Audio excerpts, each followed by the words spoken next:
Assalamualaikum warahmatullahi wabarakatuh.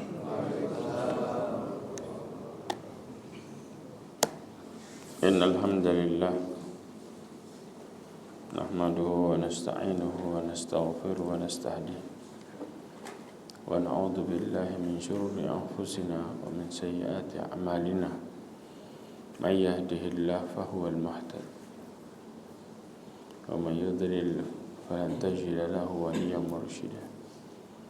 Asyhadu an la ilaha illallah wahdahu la syarika lah wa asyhadu anna Muhammadan abduhu wa rasuluh. Qala Allah ta'ala fi kitabihil karim, a'udzu billahi minasy syaithanir rajim. Ya ayyuhalladzina amanu ittaqullaha haqqa tuqatih wa la tamutunna illa wa antum muslimun. Ya ayyuhalladzina amanu ittaqullaha wa qulu qawlan sadida yuslih lakum a'malakum wa yaghfir lakum dhunubakum wa may yuti'illaha wa rasulahu faqad faza fawzan 'azima. Amma ba'd. Ma'asyiral mu'minin rahimani wa rahimakumullah. Alhamdulillah, kita bersyukur kepada Allah Azza wa Jalla dengan segala kenikmatan yang Allah berikan kepada kita semua. Salawat dan salam kepada Nabi Muhammad sallallahu alaihi wasallam, khairul anbiya'i wal mursalin. Insyaallah pembahasan kita hari ini sama pertemuan kedepannya kita akan berbicara tentang mengenal Allah Subhanahu wa ta'ala. Beda kalau kita membahas kitab tauhid. Ini enggak, kita lebih mengenal kepada Allah Subhanahu wa ta'ala. Ya. Dan insyaallah kita hari ini membahas tentang masalah tauhid secara global, kemudian pembagiannya, dan ada yang tahu enggak siapa yang bagi tauhid? Nah, tauhid dibagi menjadi 3, ada yang tauhid dibagi menjadi 2. Siapa yang bagi tauhid kira-kira? Hah? Ulama. Yakin ulama? Yang bagi tauhid? Hah? Pertama kali yang bagi tauhid siapa? Hah? Allah. Awalnya tauhid itu satu. Kepecahnya gara-gara apa? Ya, kita bahas insyaallah. Ada sejarahnya. Ya. Makanya dan insyaallah kita bahas mulai dari tauhid rububiyah, mengenal Allah Subhanahu wa taala dari sisi Rabb. Ya. Terus kemudian kita akan berbicara tentang dalil-dalilnya. Insyaallah bukan minggu ini, minggu depan dalil-dalilnya. Kemudian orang-orang yang menentang tauhid rububiyah. Siapa yang menentang? Hah? Orang bukan musyrik itu mereka masuk di masalah uluhiyahnya. Yang menentang tauhid rububiyah siapa? Mengakui Allah sebagai Tuhan. Siapa yang menentang? Persis ateis. Nah, orang-orang ateis kan punya syubhat tuh kan. Nah, kita nanti di akhir bahas bantahannya. Nanti antum dikasih sama orang ateis syubhat, nah, biar bisa jawab. Nah, kita belajar itu. Insyaallah bismillah. Terus baru kemudian masuk ke masalah tauhid uluhiyah. Dalil, kemudian penyelewengannya bagaimana dan bantahannya gimana. Karena banyak terjadi syubhat yang terjadi dalam masa ini. Baru masuk terakhir di tauhid asma wa sifat. Permasalahan orang yang menyeleweng di tauhid asma wa sifat siapa aja dan penyelewengannya terjadi gara-gara apa. Oke. Yang pertama, beriman kepada Allah SWT dibangun karena 2 rukun. Meyakini akan adanya wujudnya Allah Subhanahu wa taala. Ini membantah pemikiran orang-orang ateis. Karena ateis nggak meyakini adanya Tuhan. Betul nggak? Allah tuh mana? Nggak ada buktinya, kelihatan. Nah, ya, orang ateis mengatakan perkara itu. Sehingga ketika kita mempelajari yakin sama Allah SWT, berarti kita yakin Allah itu ada, betul? Satu. Yang kedua adalah tujuannya adalah mengesahkan Allah Subhanahu wa taala. Artinya menjadikan Allah satu-satunya. Satu-satunya dalam segala hal. Dalam kita menyembah, dalam kita meyakini Allah mengatur, dalam kita meyakini Allah maha segalanya. Paham? Dua hal ini kalau terjadi maka terrealisasilah seseorang yakin sama Allah Subhanahu wa taala, beriman. Jelas adanya Allah sama mengesahkan Allah, menjadikan Allah satu-satunya. Jelas? Oke. Karena sering seseorang ketika bicara dalam kehidupan, mereka yakin adanya Allah, tapi nggak yakin bahwa Allah satu-satunya. Buktinya dalam hidup orang masih suka toleh kanan toleh kiri dalam menjalankan kehidupannya. Betul apa enggak? Seakan-akan kanan kirinya mereka punya peranan dalam hidupnya dia secara pribadi, berpengaruh besar dalam hidupnya. Kalau kayak gini maka kita tidak merealisasikan namanya mengesahkan Allah, nggak yakin Allah satu-satunya buat kita. Dan ini yang banyak terjadi dalam kasus kehidupan kita. Kita selamat di yang satu, tapi nggak selamat di yang satunya. Karena orang yang meyakini adanya Allah, maka juga mereka harus meyakini bahwa Allah satu-satunya untuk kehidupan di dirinya. Baru mereka benar-benar disebut dengan beriman sama Allah secara utuh. Jadi nggak boleh dipisah ya ikhwah. Kalau orang ateis sekalian, mereka sudah nggak yakin sama Allah, maka mereka juga nggak yakin dalam kehidupan ini yang menang semuanya adalah Allah. Mereka berbicara kehidupan ini terjadi dengan begitu saja. Ini adalah keyakinan orang-orang ateis, karena faktor yang pertama hilang dari dirinya. Kemudian juga kalau mentauhidkan Allah, ada yang mengatakan dua, ada yang mengatakan tiga dalam pembagiannya. Yang pertama tauhid rububiyah, yang kedua uluhiyah, yang ketiga adalah asma dan sifat-sifat Allah. Asma itu nama-nama dan sifat-sifat Allah. Tauhid secara bahasa artinya apa? Wahada yuwahidu, dari masdar, yaitu mengesahkan, menjadikan satu. Itu secara bahasa. Secara istilah disebut di dalam hadis Nabi Shallallahu Alaihi Wasallam. Di antaranya ketika Rasulullah mengutus Mu'adz ke Yaman, dikatakan apa? Innaka sata'ti min qauman min ahlil kitab, fa idza ji'tahum fad'uhum ila ayyashhadu an la ilaha illallah wa anna Muhammadur Rasulullah. Sesungguhnya engkau akan mendatangi suatu ahli kitab. Di mana? Di Yaman. Ya, dulu Yaman itu isinya Yahudi sama Nasrani, agama mereka pertama. Awal-awal, sebelum datangnya Islam. Awal-awal ya.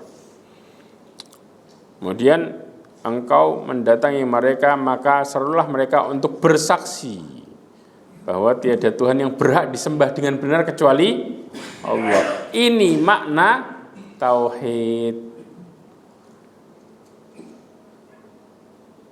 Jelas? Jadi Rasulullah menjelaskan sendiri, tiada Tuhan yang berhak disembah dengan benar kecuali Allah Azza wa Jalla. Dan juga Nabi Muhammad adalah utusan Allah. Maka di riwayat yang lain disebutkan sama redaksinya, tapi riwayatnya yang lain, yang di perkataan Rasulullah kepada Mu'adz, falyakun awwalu ma tad'uhum ilaihi ibadatullah. Maka jadikanlah dakwahmu pertama kali kepada mereka adalah beribadah hanya kepada Allah. Ini juga disebut tauhid juga. Sama. Syahadat an la ilaha illallah ibadatullah. Ibadah kepada Allah ya balik lagi syahadat. Mengikrarkan bahwa Allah satu-satunya yang berhak untuk disembah dengan benar. Kemudian riwayat yang lain juga, di riwayat yang Imam Bukhari dikatakan falyakun awwalu ma tad'uhum ilaihi ay yuwahhidullah. Ya, maka dakwahmu pertama kali supaya mereka mentauhidkan Allah Azza wa Jalla. Satu riwayat dengan ini, riwayat ini ya saling menunjukkan tentang bagaimana makna tauhid itu. Yes. Jadi istilah tauhid ini sudah dipakai dari dulu enggak? Sampai Rasulullah SAW memakai ini dengan kata tauhid, menjadikannya satu, mengesakan, ya. Kemudian di dalam hadis Nabi SAW yang lain, perhatikan baik-baik. Hadis ini bicara apa? Hadis tentang bagaimana Allah memberikan syafaat bagi orang yang bertauhid. Anna rajulan lam ya'mal minal khairi syai'an qat illa tauhid.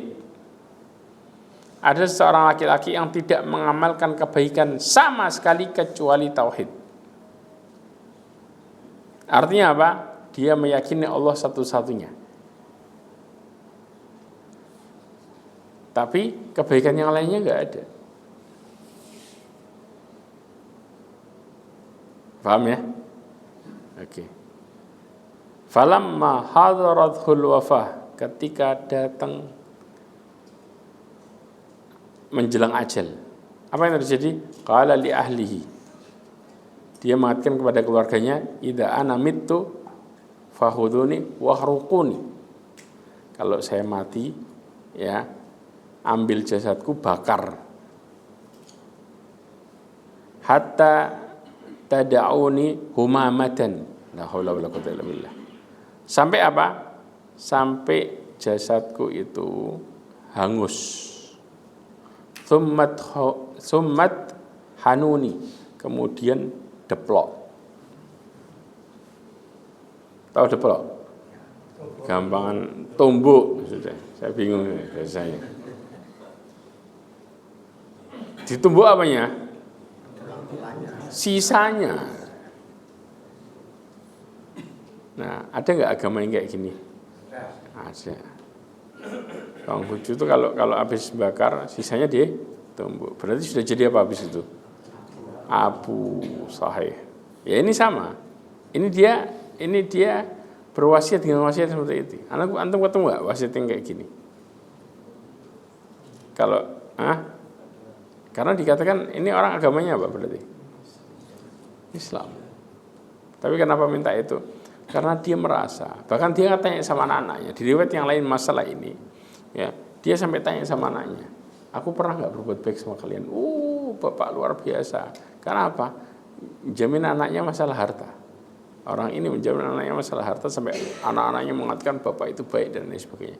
Sesungguhnya aku belum pernah berbuat baik kepada kalian karena nggak mengajarkan kepada mereka agama. Kebayang? Ya. Nah, akhirnya di akhir ajalnya dia ketakutan sama Allah Azza wa Jalla. Makanya dia berwasiat dengan wasiat yang kayak gini supaya enggak diadab. Berharap istilahnya enggak ada bekas. Karena orang berpikir adab kubur, dimasukkan ke kubur, kemudian setelah itu di dalam yang disiksa apanya? Fisiknya. Maka dia kepingin menghilangkan jejak fisiknya. Tapi ya ikhwah, jasad itu kalau walaupun sudah meninggal, ketika diperlakukan enggak baik, ngerasain sakit enggak? Makanya Rasulullah menyuruh kita untuk memperlakukan jasad seseorang dengan baik. Ini namanya diadab dia. Sudah dibakar, dideplok lagi. Kemudian thummat hanuni, thummat truni fil bahar, kemudian fi yaumin rahin, kemudian tebarkan abuku di laut di hari yang angin bertiup kencang, biar benar-benar hilang jejak sebagiannya. Bayangin, jadi ditebar biar hilang. Di riwayat yang disebutkan apa? Di darat juga tebarkan abunya sebagian. Jadi dipisah, laut sebagian, darat sebagian. Orang mikirnya, oh sudah nggak ada jejak sama sekali, istilahnya gitu. Ya. Fafa'alu bihi dzalik. Dilakuin sama siapa? Anggota keluarganya. Waduh. Karena dia berpikir juga, dikatakan kalau Allah mengumpulkan jasadku, maka aku akan diadab dengan adab yang nggak pernah terjadi. Karena saking dia merasa bahwa dia nggak pernah berbuat baik. Berarti orang ini sadar nggak? Sadar dan ketakutan sama adab. Ya. Kemudian fa'idah huwa fi qabdatillah. Nah, akhirnya tiba-tiba dia berada di genggaman Allah. Maka Allah tanya, mahamalaka ala ma sana'ta, apa yang membuatmu melakukan perkara tersebut? Dia cuma mengatakan makhafatuka, aku takut sama engkau ya Allah. Ujung-ujungnya Allah mengatakan apa? Faghafarallahu lahu, Allah ampuni dosanya. Makanya ada istilah rasa takutmu ya menyelamatkan hidupmu. Karena ketika mereka takut sama Allah, berarti mereka sadar punya Allah enggak? Bertauhid sama Allah enggak? Ya sudah. Ini yang nyelamatin. Karena dalam hadis Mu'adz bin Jabal, ketika Rasulullah tanya haqqullah al-ibad wa ma haqqul ibad Allah, hak Allah kepada hambanya dan hak hambanya kepada Allah. Hak Allah kepada hambanya an ta'buduhu wa la tusyriku bihi syai'a, beribadah hanya kepada Allah dan tidak menyebutkannya sama sekali. Dan haqqullah al-ibad, hak Allah wa haqqul ibad Allah, hak hambanya terhadap Allah, alla yu'adziba man la yusyriku bihi syai'a. Subhanallah, enggak mengadab orang yang tidak menyebutkan Allah sama sekali. Kita mikirnya gampang kan? Gampang enggak? Tapi yang jadi permasalahan, di saat kita maksiat secara enggak langsung, pelan-pelan kita mulai syirik. Karena kemaksiatan kita itu ngikis keyakinan kita sama Allah. Akhirnya mulai enggak ngerasa bahwa makhluk bisa nolong. Iya apa enggak? Bahwa makhluk itu bisa menentukan kita dapat rezeki atau enggak. Syirik bukan ini? Ya sudah. Ustaz, berarti kalau enggak syirik selamat. Sedangkan begitu antum ngomong kayak gitu, ketika kita mulai ragu sama Allah, kita mulai pelan-pelan masuk ke dalam kesyirikan. Bisa selamat dari enggak syirik? Na'udzubillah min dzalik. Jelas di sini. Allah berikrar enggak mau mengadab orang yang tidak menyekutukannya, bertauhid kepadanya. Tapi yang jadi permasalahan adalah orang sering kejatuh kesyirikan walaupun kecil. Contoh, memang mereka enggak kelihatan syiriknya, tapi riyaknya. Syirik bukan itu? Syirik. Mereka bersumpah atas nama selain Allah Azza wa Jalla. Na'udzubillah min dzalik. Ini yang berbahaya. Nah, kemudian di hadis yang lain, maka ini menunjukkan bahwa Nabi SAW memakai istilah tauhid. Di hadis yang lain, Annal As ibn Wa'il nadara fil jahiliyah ayyan harami ada badanah, bahwa As ibn Wa'il itu bernadar menyembelih 100 ekor onta. Kemudian wa anna Hisham ibn al-As. Hisham ibn As ini siapa? Anaknya. Hisham ibn As ibn Wa'il. Jadi ada As ibn Wa'il itu bernadar untuk nyembelih 100 ekor onta. Terrealisasi enggak? Enggak. Maka digantikan sama siapa? Anaknya. Anaknya ada 2. Ada namanya Hisham, ya. Kemudian ada juga namanya Amr. Yang Hisham nyembelih separuhnya buat bapaknya 50. Sedangkan yang Amr ya mengatakan apa? Anna Amran sa'ala Nabi sallallahu alaihi wasallam an dzalik.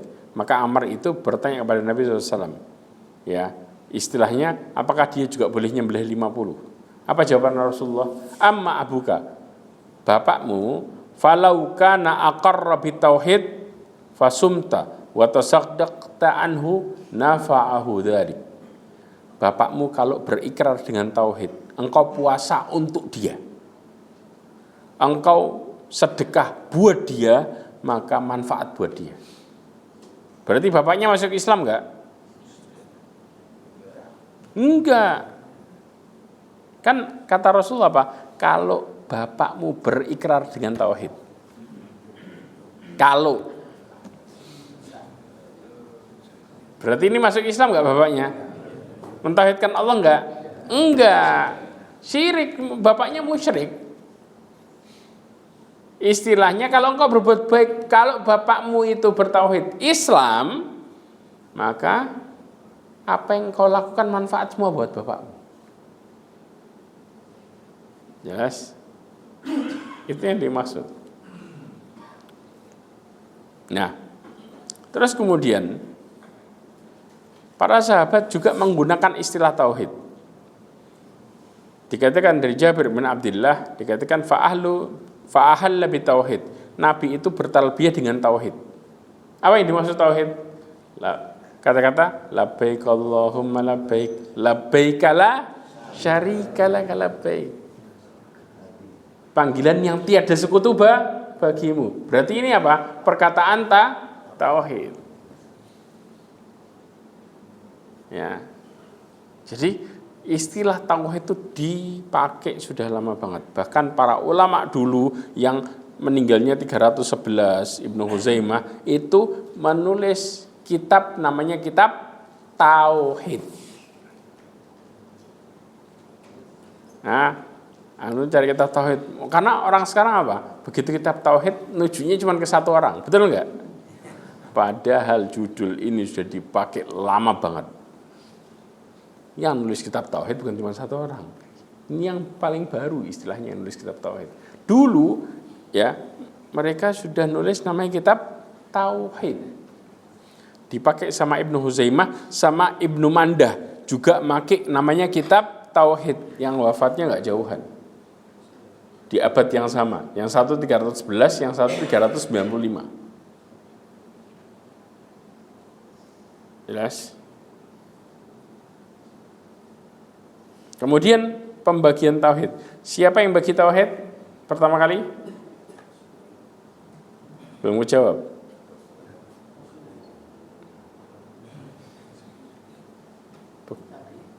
Hah? Yang bagi tauhid pertama kali misah-misah itu adalah orang musyrik.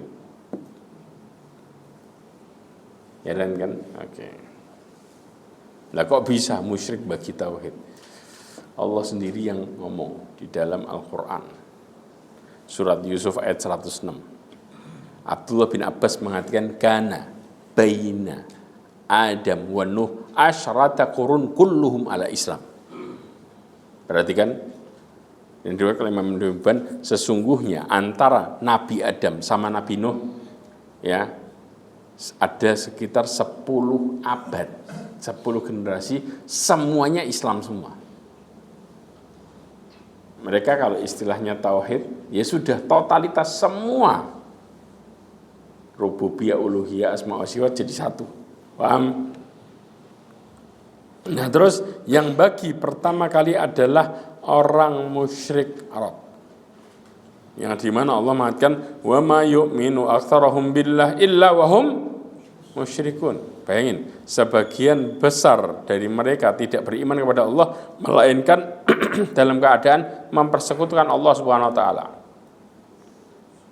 Ngomong, "Loh, saya yakin sama Allah kok." Tapi Allah katakan, "Engkau syirik." Yakin dalam apa? Salah dalam apa? Ada yang ngomong bisa? Persis, yakin dalam rububiyah. Kalau mereka ditanya siapa yang menciptakan langit, siapa yang menciptakan bumi, siapa yang nurunin hujan, mereka semua menjawab apa? Giliran mereka nyembah siapa? Nah, berarti yang mecah tauhid pertama kali siapa? Orang musyrik. Itu yang dimaksud. Bukan antum bisa. Dulu keyakinannya bulat satu, Bu. Begitu masuk di generasinya Nabi Nuh, makanya Nabi Nuh diutus gara-gara dipecah tuh tauhid. Mereka melakukan kesyirikan. Zamannya Nabi Adam, ya, itu mereka nyembah total sama Allah, selesai. Nggak bicara ini, nggak bicara ini, semua secara kesatuan. Makanya para ulama membagi tauhid jadi 3 untuk gampangin kita, supaya kita nggak salah. Karena ada orang yang salah di asma dan sifat. Uluhiyahnya Masya Allah benar, tapi asma sifatnya bermasalah. Dia mengatakan Allah tuh gini loh. Nah, paham di sini ya? Ini yang terjadi. Makanya Abdullah bin Abbas ya mengatakan, dinukil sama Ibnu Katsir, perhatikan, termasuk pengertian iman di kalangan mereka orang-orang siapa? Orang-orang musyrik. Mereka kalau ditanya siapa yang menciptakan langit, siapa yang menciptakan bumi, siapa yang menciptakan gunung-gunung, mereka menjawab Allah. Padahal mereka masih dalam keadaan mempersekutukan Allah dengan yang lain. Jelas? Jadi secara gampang gini, tauhid rububiyah itu berkaitan dengan perbuatannya Allah. Antum mau bicara apa aja, perbuatannya Allah masuk ke dalam rububiyah. Jelas? Tauhid uluhiyah berkaitan dengan perbuatannya hamba. Makanya sering kita ini terjadi kesyirikan dan lain sebagainya. Yang kita bahas siapa? Perbuatan kita di situ. Ini salah, ini gini, riya dan lain sebagainya. Yang kita bahas apa? Perbuatannya kita. Tapi kalau tauhid rububiyah belajar tentang apa yang Allah perbuat. Paham ya? Oke. Antum tahu nggak cara orang-orang musyrik bertalbiyah? Talbiyahnya sama. Labbaik Allahumma labbaik, labbaik la syarika laka labbaik, berhenti. Ada tambahannya. Yang dimana Nabi SAW mengatakan cukup, jangan terusin.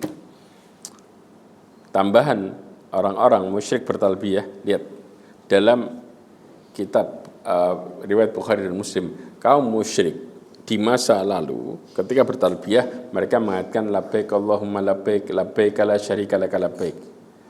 Ya, tiada sekutu bagimu. Nah, kemudian nih tambahannya.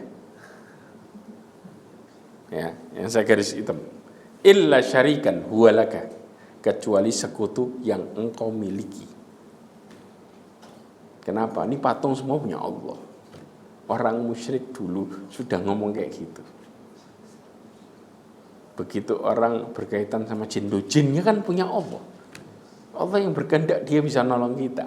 Ini teori ini sudah dikatakan sama orang musyrik zaman Rasulullah. Bukan teori baru. Tamlikuhu wa ma malak. Engkau memiliki sekutumu dan mereka enggak punya engkau. Makanya sering mengatakan kalau Allah berkehendak mereka bisa nolong kita. Tapi kalau Allah enggak berkehendak mereka enggak bisa nolong kita. Selalu logika itu kan yang dipakai. Iya. Kalau logika itu dibenarkan maka Rasulullah enggak bakal merangi orang musyrik. Enggak diperangi. Berarti mereka benar. Selama ini diperangi gara-gara masalah ini. Yang jadi permasalahan Allah enggak ridho sama apa yang mereka nisbatkan ke Allah. Makanya Allah sebut mereka menyekutukan Allah. Mereka tahu bahwa semua punya Allah. Cuman akhirnya jadi dikaji dalil penyelewengan. Kan Allah yang menguasai. Kalau Allah enggak berkehendak, justru Allah Subhanahu wa taala kepengen menjelaskan kepada kita bahwa berlakulah yang benar dalam beribadah hanya kepada Allah. Makanya ya ikhwah, kalau orang tauhidnya benar, ngadepin kehidupan ini, ya. Sekarang pertanyaan gini, kenapa kita diciptakan? Kenapa Allah Subhanahu wa taala sampai menyuruh kita hanya kepada Allah Azza wa Jalla? Karena Allah kepingin hambanya butuh hanya kepada Allah. Dah. Sampai Allah Subhanahu wa taala memberikan kita kekurangan. Apa itu? Gampang berbuat salah. Supaya kita ngerasa hanya butuh sama Allah Subhanahu wa taala di saat kita berbuat salah. Makanya Allah senang hambanya tobat. Karena orang yang tobat ngerasa punya Allah enggak? Makanya tobat. Tujuan kita diciptakan supaya kita ma yaf'alullahu bi'adabikum in syakartum wa amantum. Allah katakan Allah enggak bakal ngadab kalian kalau tujuan kita diciptakan tercapai, yaitu apa? Kalau kalian bersyukur dan beriman. Beriman di mana kita ngerasa punya Allah Azza wa Jalla. Dan bersyukur kita adalah mensyukuri apa yang Allah kasih. Allah nggak bakal ngadab kita. Begitu keluar dari tujuan kita diciptakan, maka hidup kita diadab. Jelas? Ini prinsipnya. Nah, balik lagi. Pembagian tauhid. Ya. Dulu kalau kita bicara, ya, setelah diutus Nabi Adam 10 abad kan orang tidak syirik sama sekali. Ya. Kemudian setelah itu baru orang-orang musyrik mecah, di mana rububiyahnya ngakuin Allah pengatur semuanya. Begitu masalah ibadahnya ke Allah iya, ke sini iya. Karena kalau dikatakan orang yang melakukan kesyirikan itu ibadah sama Allah enggak? Berarti enggak paham. Ibadah sama Allah enggak? Ibadah. Yang ngomong enggak ibadah sama Allah gimana? Tapi ibadah sama yang lainnya juga. Gitu loh. Jadi kalau kemudian ada banyak orang yang mengatakan kafir Quraisy itu, ya, mereka salah mengartikan. Mereka mengatakan, oh, orang kafir Quraisy enggak menyembah Allah. Salah besar. Orang kafir Quraisy itu nyembah Allah, tapi juga nyembah yang lainnya. Itu yang membuat Rasulullah merangi mereka. Makanya jangan heran ketika mereka boikot Rasulullah SAW, tulisan boikot pertama kali perjanjian boikot yang ditempel di Ka'bah itu tulisannya apa? Bismillah, atas nama Allah. Bayangin, boikot Rasulullah SAW dan keluarganya dengan mengatasnamakan Allah. Apa enggak konyol banget coba? Padahal Abu Jahal sendiri, anda tahu, ketika Rasulullah baca Quran, diam-diam sembunyi-sembunyi dengerin bacaannya, yakin bahwa itu bukan omongan manusia. Jadi kalau Allah sudah enggak ngasih hidayah, itu sampai di titik gitu. Dan yang lebih, yang jangan jauh zaman Rasulullah, yang dekat-dekat lah. Antum tahu nggak? Ada namanya sebelum kita bicara ada Maktabah Syamilah atau apa program komputer. Sebelumnya orang misionaris itu berhasil membuat kamus hadis. Jadi antum cari innamal a'malu binniyat, tulisan niat aja. Di dalam hadis ini nanti ada kata-kata niat. Dicari di bab niat. Nanti ketemu hadis apa aja, bunyinya bagaimana, riwayatnya siapa, nomor berapa. Itu yang nulis adalah misionaris. Ada sekitar 8 jilid lebih. Yang pakai siapa? Universitas Islam pakai itu. Buat gampangin dapat nih riwayat siapa hadisnya. Dari satu kata muncul, maka hadis itu ketahuan di mana indeksnya. Sebelum pakai program, sekarang sudah program antum tinggal ketik keluar semua. Sebelum itu terjadi, orang misionaris yang buat apa? Gampang nemuin hadis buat melemahkan Islam. Kebayang enggak? Jadi istilahnya sudah di depan mata nih orang. Tapi kalau Allah tidak memberikan hidayah, bisa dapat? nggak bisa. Ini yang terjadi. Nah, sering muncul pertanyaan, ya, kenapa Allah Subhanahu wa Ta'ala tidak memberikan hidayah kepada orang tersebut? Kan dia sudah melakukan kebaikan dan lain sebagainya. Nah, ada yang tahu jawabannya enggak? Antum biasanya kan dikejar kan. Nah, dia ini sudah baik. Ada orang yang luar biasa baik. Sampai kita dikejar.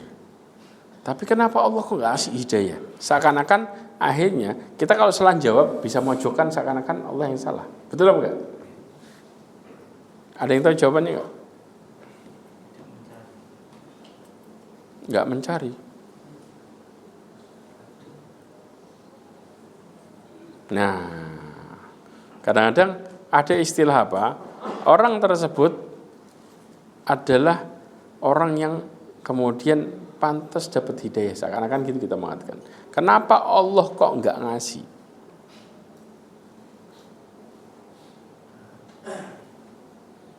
Abu Thalib kurang baik apa? Dan diakui kebaikannya sama Allah Azza wa Jalla.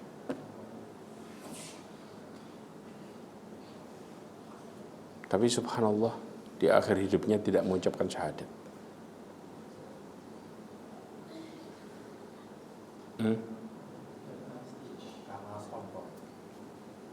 Abu Thalib itu enggak sombong sebenarnya, ini enggak. Kira-kira apa? Hah? Bukan, iya. Karena terjadi pertemanan. Tapi ada satu faktor besar.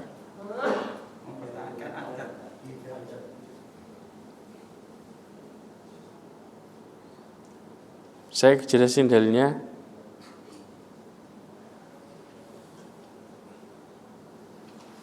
Di mana Allah Subhanahu wa Ta'ala menjelaskan alasannya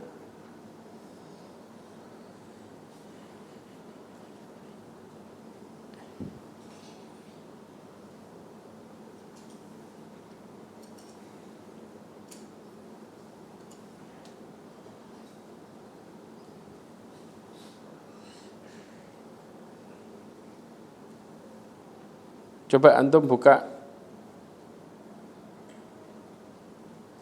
surat At-Taghabun ayat 11.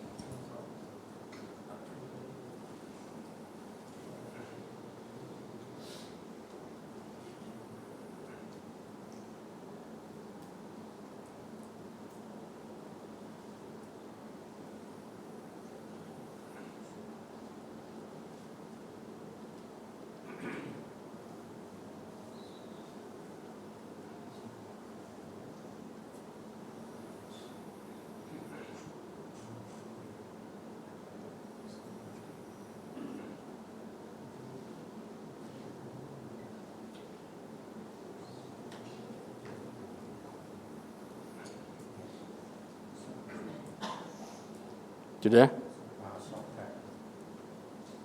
Iya.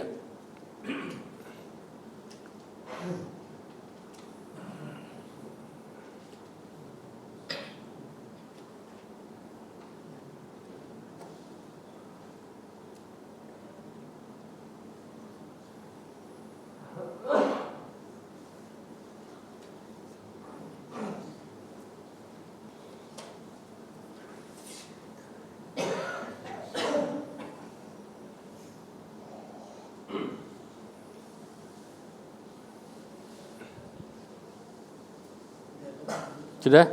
Artinya? Coba dibaca. Tidak ada suatu musibah pun yang menimpa seseorang kecuali dengan izin Allah. Terus? Dan barang siapa yang beriman kepada Allah, niscaya dia akan memberi petunjuk kepada hatinya. Dan Allah mengetahui segala sesuatu. Ada lagi Allah Subhanahu wa Ta'ala berfirman bahwa Allah Subhanahu wa Ta'ala tahu siapa yang pantas untuk diberikan hidayah. Ya. Siapa? kecuali dengan izin Allah Subhanahu wa taala. Itu satu.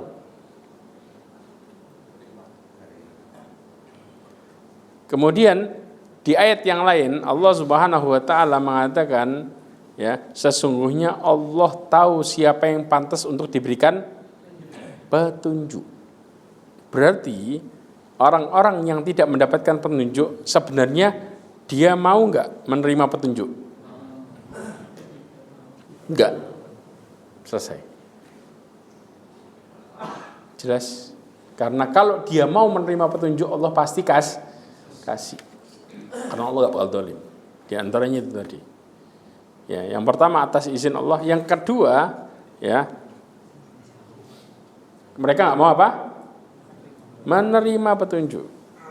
Karena kalau kita bicara masalah hidayah, ya, hidayah. Karena hidayah ini ada beberapa jenis. Di antaranya adalah hidayah untuk melakukan amal soleh, yang disebut dengan hidayah taufik. Hidayah untuk melakukan amal soleh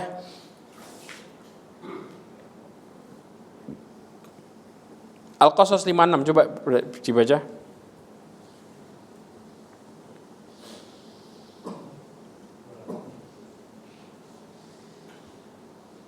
Ini jawabannya.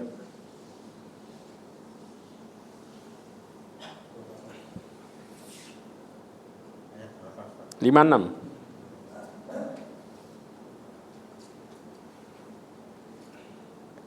Sesungguhnya kamu tidak akan dapat memberi petunjuk pada orang yang kamu kasih. Terus? Tetapi Allah memberi petunjuk pada orang yang dikehendakinya. Nah, Allah Subhanahu wa taala tidak akan pernah memberikan petunjuk pada orang yang kau kasih, tapi Allah memberikan petunjuk pada orang yang dikehendaki. Di mana? Makanya subhanallah ya ikhwah. Seseorang ketika mau dapat hidayah, prosesnya gimana? Nyari nggak dia? Berarti pada waktu nyari dia kepingin dapat hidayah enggak? Nah, itu yang dimaksud. Sedangkan orang-orang yang tidak dapat hidayah, mereka ada proses nyari enggak? Ya sudah. Paham? Paham sekarang? Ketika mereka ada proses nyari, Allah kasih. Makanya kenapa kita disuruh nyari? Ya. Lanjut lagi. Dan Allah lebih mengetahui orang-orang yang mau menerima petunjuk. Nah, Allah lebih mengetahui orang-orang yang mau menerima petunjuk. Makanya kita ngelihat orang dari casing luar kan. Sedangkan Allah tahu dalamnya. Oh, orang ini gak mau menerima. Allah gak kasih hidayah. Adil Allah itu. Selama ini kita mengatakan, loh, kenapa dia kok gak berbuat baik di akhir hidupnya? Karena gak mau. Allah itu ngasih pilihan ke kita gak? Ngasih. Gitu, dikasih pilihan kita. Begitu orang itu gak mau, Allah gak kasih. Tapi kalau dia mau, maka Allah kasih. Maka orang-orang yang meninggal dalam posisi mereka menyekutukan Allah, pada dasarnya mereka nggak mau menerima hidayah. Selesai. Ya, maka kadang kita muter-muter kok nggak gini. Berbagai aspek kita kemudian katakan, loh orang ini kan padahal gini. Orang ini bantahan bagi orang yang mengatakan bahwa kenapa ini orang baik, tapi kok nggak gini aja. Karena Allah ngerti gimana dia mau atau tidak. Allah tahu hatinya. Sedangkan yang menjadi aspek penilaian Allah terbesar dari seorang adalah hatinya. Hati kita tuh jujur banget sama Allah. Kita berkhianat atau enggak? Orang bisa tahu enggak kejujuran seseorang aslinya? Enggak tahu. Kita hanya nilai dari casing tok. Begitu dia ngomong berbuat, oh fulan baik. Saya kasih kasus. Antum tahu? Ada pada waktu perang Uhud. Ya, ada seseorang dengan gagah beraninya ya membunuh sampai kemudian orang musyrik yang lari pergi. Ya, waktu itu kan orang musyriknya kocar-kacir kan. Di awal yang lari pergi ditusuk sama orang ini. Wah, dia banyak bunuh orang. Terus kemudian ada sahabat yang lihat, fulan ahli surga. Rasulullah wajahnya merah ngomong fulan ahli neraka. Ini orang masih hidup loh ini. Ya, masih hidup, perang, divonis sama Rasulullah ahli neraka. Tahu apa yang terjadi? Orang yang dengar bahwa Rasulullah memvonis di ahli neraka, kepo, diikutin nih orang. Dan orang ini kena tusukan. Apa yang terjadi? Ini orang jalan sampai ke tempat sepi. Apa yang terjadi? Pedangnya ditegain, dia jatuhin badannya pas di pedangnya, alias bunuh diri. Kaget, tuh bener. Padahal Rasulullah memvonis di posisi masih hidup. Tentunya Rasulullah tahu, dikasih tahu malaikat, dan Allah yang memberitahu lewat malaikat Jibril. Dan apa yang terjadi? Setelah dicek ternyata dia orang munafik. Jadi Allah tutup hidupnya persis keyakinannya dia. Gak nyangka kan kita? Karena bagi kita, mosok kayak gini kafir. Contoh, kayak gini mosok maksiat. Gak mungkin antum tuh suudon. Sering seorang mengatakan, lu lihat tuh, ya, tukang gosip, tukang maksiat, kok meninggalnya hari Jumat? Protes kita. Betul apa enggak? Iya. Antum tahu tak hatinya? Apakah antum tahu tiba-tiba di akhir hidupnya dia tobat? Gak ada yang tahu. Dan Allah menampakkan seseorang di akhir hidupnya, innamal a'malu bil khawatim. Karena kita nggak ngerti aslinya orang itu, nggak tahu. Maka ini butuh pemahaman kita tentang tauhid. Kalau enggak kita tukang protes kita. Ya enggak? Gini salah, gitu salah. Karena selama ini kita tidak meyakini. Kalau kita meyakini Allah Subhanahu wa taala yang paling ngerti, selesai. Ya kan? Kalau enggak antum bakal protes terus dengan mengatakan kok gini. Hah? Kadang-kadang ngomong itu loh, yang katanya negeri kafir lebih Islam dari Islam aturannya. Kebayang enggak? Ya kan? Sampai orang yang tinggal di sana ngomong balik ke Indonesia, kayaknya lebih musliman mereka daripada sini katanya. La haula wala quwwata illa billah. Karena Allah paling tahu mana yang benar-benar mau berubah, mana yang enggak. Maka Allah kasih petunjuk bagi yang mau. Yang enggak mau, enggak bakal dikasih petunjuk. Walaupun dohirnya baik. Dohir. Makanya ini pentingnya. Sampai Imam Ibnu Qayyim Al-Jauzi mengatakan mempelajari amal hati itu jauh lebih penting daripada mempelajari amal anggota tubuh. Gara-gara apa? Karena tubuh tuh ngikutin apa kata hati. Ya, maka gambaran kita ini bagaimana dengan Allah terpancar dari anggota tubuhnya. Ketika kita berkhianat sama Allah, Allah tampakkan pengkhianatan kita aslinya. Yes, okay. Kemudian Allah Subhanahu wa taala melarang mereka untuk membagi tauhid. Dalilnya ini Al-Baqarah 21-22. Dilarang awalnya.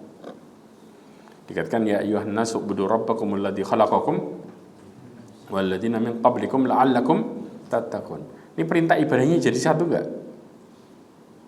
Yang awalnya ini. Jadi satu enggak ini sih? Jadi satu kan? Oke. Terus kemudian alladzi ja'alakumul arda firasyan was samaa'a binaa. Allah katakan dialah yang menjadikan engkau bumi sebagai hamparan bagimu. Ini tauhid apa nih? Rububiyah, menjelaskan tentang perbuatannya Allah. Jelas? Kemudian langit sebagai atap, perbuatannya Allah. Dia menurunkan hujan dari langit, kemudian menghasilkan dari segala hujan itu buah-buahan sebagai rezeki untukmu. Nah, terakhirnya, karena itu janganlah engkau menyekutukan Allah. Ini uluhiyah, berkaitan dengan perbuatan hamba. Jangan menyekutukan Allah. Pertama Allah mengatakan tentang perbuatannya kepada hambanya, maka Allah kemudian mengatakan perbuatan hamba kepada Allah. yang masuk ke dalam uluhiyah. Karena menunjukkan banyak orang ngakuin perbuatan Allah tapi tidak mau berbuat kepada Allah Subhanahu wa taala. Ya, mau dikasih tapi enggak mau memberi. Makanya istilah orang maunya nuntut hak tapi tidak mau melakukan kewajiban. Kewajiban kita adalah bicara tauhid uluhiyah itu. Dan Allah memberikan kita hak untuk hidup, dikasih rizki, paham? Ini prinsipnya. Ya, Allah mengatakan padahal kamu tahu. Kenapa Allah mengaitkan ini? Karena kalau orang yakin Allah satu-satunya yang ngasih rizki, satu-satunya yang gini, maka mereka juga harus yakin bahwa Allah satu-satunya yang disembah. Yang lainnya nggak punya peran sama sekali. Manusia itu cuman perantara. Yang menjadikan perantaranya siapa? Allah semua yang gerakin. Contoh. Ya, antum tiba-tiba ditemuin. Contoh, anak hari ini kepengin bantu orang. Siapa yang anak mau bantu ya? Pas antum butuh bantuan. Yang mempertemukan orang yang kepengin bantu sama orang yang kepengin butuh bantuan siapa? Nah, itu istilahnya ya akhwah. Bagaimana kemudian, makanya kadang-kadang kita dibantu sama orang yang kita nggak kenal, betul nggak? Karena yang mempertemukannya adalah Allah. Berarti semua yang terjadi peranannya karena Allah semua yang ngatur. Tapi kemudian kita masih ngerasa, oh ini orang baik ini. Kalau nggak ada orang ini, anak nggak bisa apa-apa. La haula wala quwwata illa billah. Yang jadi penyebabnya dihilangin, perantaranya yang diakuin. Betul nggak? Sadar nggak kita kadang-kadang ngomong kayak gitu? Banyak terjadi nggak? Ya udah selesai. Ini kasus yang sering terjadi. Padahal harusnya kita mengatakan apa? Ya Allah, alhamdulillah. Ke orangnya gimana? Terima kasih. Allah sudah ngasih porsinya. Berterima kasihlah engkau. Kalau bisa balas dengan baik, balas tidak apa-apa. Karena perintahnya, barang siapa yang dilakukan kepadanya kebaikan, falyukafi bihi, hendaklah membalas dengan baik. Kalau dia nggak bisa balas, maka hendaklah dia menyebutkan kebaikannya. Dan Rasulullah ngajarin cara menyebutkan kebaikan dengan mengatakan apa? Jazakallah khairan. Faqad adal iwad. Ulama mengatakan dia telah membalas walaupun kebaikannya banyak, tapi kita mengatakan sekali jazakallah khairan itu sudah balas banget. Kenapa? Karena kita mengembalikan balasannya kepada Allah. No, lihat pelajaran bagaimana kemudian tauhid itu berjalan. Enak, kita nggak bingung. Tapi kalau enggak, hancur kita. Subhanallah, ada orang balas kita bolak-balik. Begitu kita nggak yakini tauhid kita benar, akhirnya apa? Kita kemudian, antum mau kemana? Ana mau ke tempatnya fulan, mau ngunjungin. Kenapa? Nggak enak ana. Orangnya khoir sama ana. Hancur hidup kita di situ. Nah, datengin orang bukan karena Allah, gara-gara apa? Nggak enak ana sama orang. Padahal yang buat dia baik sama kita Allah, tapi Allahnya dilupain. Yang diingat orangnya dengan mengatakan nggak enak ana. Masuk nggak ke dalam perkara kita menyekutukan Allah di sini? Masuk. Ini yang bahaya. Makanya kita butuh faham masalah ini. Nah, insya Allah ya kita akan berbicara masalah ateis dan yang lainnya. Jelas? Ini baru pembukaan. Ya. Kita insya Allah bicara tentang dalil-dalilnya, kemudian kita bicara tentang ateis dan subhatnya. Jadi nanti antum kalau ketemu sama orang ateis, ya, karena subhatnya mereka bisa katut kita kalau nggak paham. Insya Allah. Dan kedepannya depan kita akan berbicara tentang bagaimana kita menata keimanan kita sama Allah Subhanahu Wa Taala. Kalau kita paham, nggak bingung kita. Jelas? Amin. Mudah-mudahan apa yang kita pelajari hari ini menjadikan kita semakin bertauhid kepada Allah Subhanahu Wa Taala. Mudah-mudahan Allah Subhanahu Wa Taala memberikan kita petunjuknya, menjauhkan kita dari kesesatan dan juga murkanya, dan mudah-mudahan Allah tutup hidup kita semua dengan husnul khatimah. Amin ya rabbal alamin. Subhanakallahumma wa bihamdika asyhadu an la ilaha illa anta astaghfiruka wa atubu ilaik.